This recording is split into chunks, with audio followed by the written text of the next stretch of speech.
Nous appliquons la charge imposée de 2 kN par mètre carré sur toutes les dalles de notre modèle.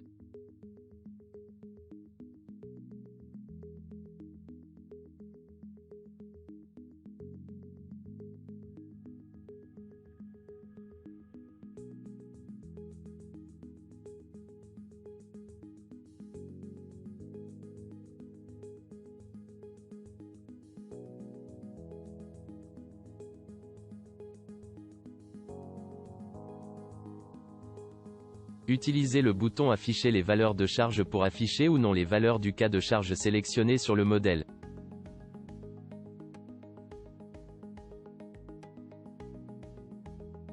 Une fois le modèle entré, nous pouvons effectuer un contrôle de plausibilité en cliquant sur le symbole correspondant.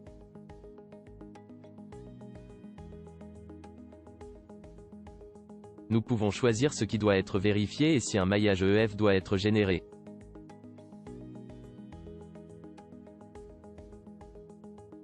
S'il y a eu une erreur d'entrée des paramètres, elle sera affichée dans cette fenêtre. Notre modèle étant achevé et correct, nous pouvons lancer le calcul. Pour ce faire, nous cliquons sur le bouton Calculer tout.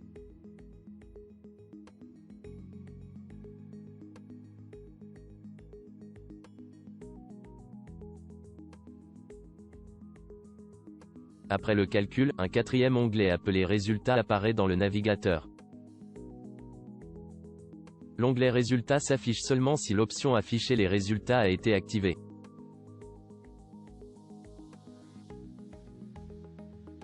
Le panneau contient des options supplémentaires pour les résultats, comme transition douce de couleur,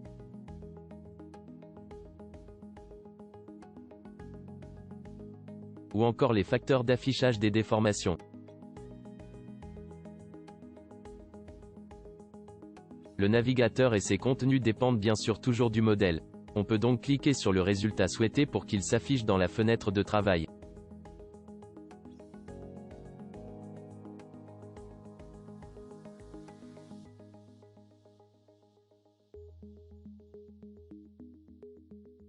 Toutefois, seule une analyse des déformations et des efforts internes est effectuée ici. On peut aussi ajuster de la manière habituelle les résultats affichés dans l'onglet Afficher. Les déformations des poteaux sont affichées sous forme de lignes, que nous changeons en sections colorées.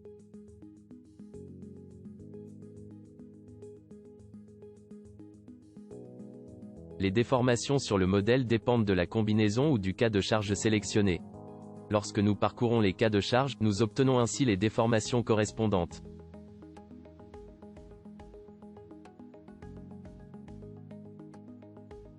Ici, nous allons examiner les efforts internes.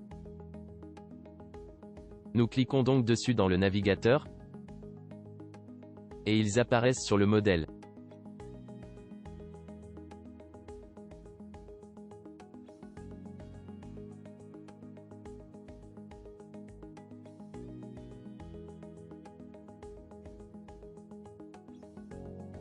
Nous pouvons également modifier leur affichage.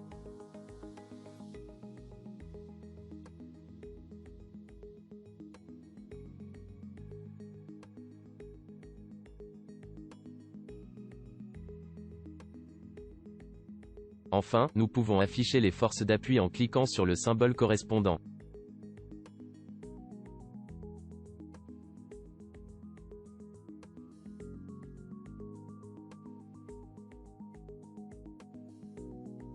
Pour afficher un diagramme de résultats plus détaillé, faites un clic droit sur une barre, puis cliquez sur Diagramme de résultats. Le résultat sélectionné apparaît dans la colonne de gauche d'une nouvelle fenêtre. Dans la fenêtre principale, le diagramme est affiché en couleur, avec les valeurs et leurs signes. Nous pouvons également parcourir les différents cas de charge et combinaisons tout en restant dans cette fenêtre.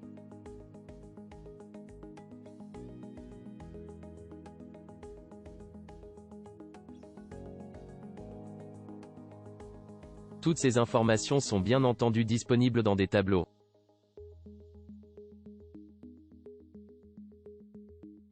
Il suffit d'afficher le tableau 4, qui est divisé en plusieurs onglets correspondant aux différents types de résultats.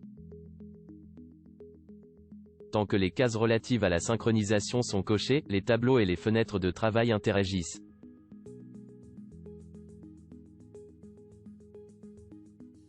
Lorsqu'on clique sur un élément dans les tableaux, il est donc sélectionné dans la fenêtre de travail.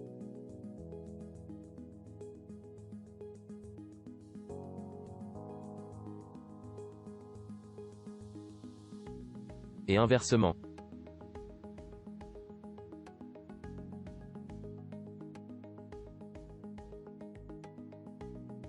Il suffit de vous assurer que vous êtes dans le bon onglet.